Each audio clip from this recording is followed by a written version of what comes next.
Madame la Présidente et vos collaborateurs, Messieurs les ministres et vos collaborateurs, honorables députés, chers collègues. Madame la Présidente, je voudrais tout d'abord préciser que joxuñu benn pouvoir de négociation à aucun groupe parlementaire, à aucun représentant de l'ONESCRI pour négocier sur un droit consacré par le règlement intérieur, à savoir notre prise de parole. Que ça soit clair. Monsieur le ministre, je dirais, comme l'adage le dit, dites-moi la qualité de présent que vous réservez à votre enseignement supérieur et je vous dirai la qualité de l'avenir que vous réservez à notre pays. La première entorse à cette bonne qualité d'avenir pour notre pays, c'est d'avoir nommé à la tête de ce ministère quelqu'un qui est épinglé par tous les corps de l'État dans sa gestion d'une partie de ce secteur.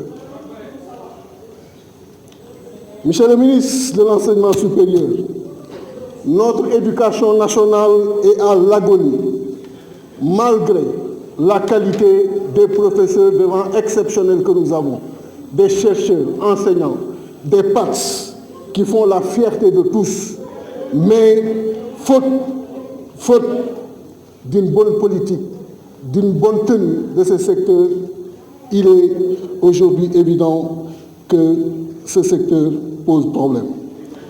Nos universités souffrent de capacité d'accueil. L'université de Bambey était prévue pour 1290 étudiants, aujourd'hui on en est à 4900. L'université de Thiès pour 5000, aujourd'hui on en est à pratiquement 10 000. Cette même situation se pose au niveau de Saint-Louis, au niveau de Ziguinchor, au niveau de Dakar, qui connaissent ces situations depuis longtemps. Pendant ce temps, l'université de Diamniadio est là, à moins de 100 mètres de Dakar Arena, qu'on a fini de construire, et cette université ne finit pas encore. L'université de Kaolack, depuis la pose de la première pierre, la dernière pierre est attendue. Et pourtant, on n'a pas encore atteint le taux d'accès convenable à l'enseignement supérieur selon le baromètre de l'UNESCO. On en est à 12,76%. Alors qu'en Île-Maurice, on est pratiquement à 38%. À Tunisie, à 32%, Malaisie, 44%, le Brésil, 50%. Le taux d'encadrement est le même. Ici, on a un enseignant pour plus de 100 étudiants, alors que dans d'autres pays, ils en sont à moins de 30, moins de 40, moins de 47 ici, parce que nous n'avons pas suffisamment d'enseignants. J'ai ici votre circulaire, avec la promesse de recrutement de 200 enseignants pour un besoin qui s'estime à plus de milliers. J'ai reçu pas mal d'enseignants qui demandent où est-ce que vous en êtes, parce que cette promesse n'est pas encore tenue. Et pourtant, avec ce manque criard d'enseignants, vous en emprisonnez. Libérez le docteur Babacar Diop. Monsieur le ministre,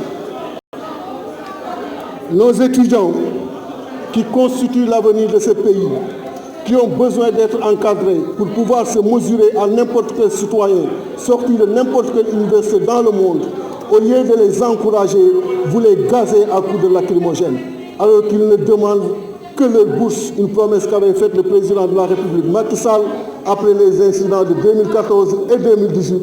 Ils sont là dans les rues pour demander leur bourse et vous ne leur payez pas ces bourses-là. C'est extrêmement grave. Je ne vais pas revenir sur les étudiants des UBS. Je ne vais pas revenir sur la facture au niveau du privé. Je ne vais pas revenir également sur toutes ces promesses que vous avez faites et que vous n'avez pas respectées. Donc ce n'est même pas la peine de vous dire, monsieur le ministre, que vous avez échoué. Je pense que vous-même, vous pouvez en tirer la conclusion. Je vous remercie. Merci. S'il vous plaît, la parole est à notre collègue Aïnia Meng.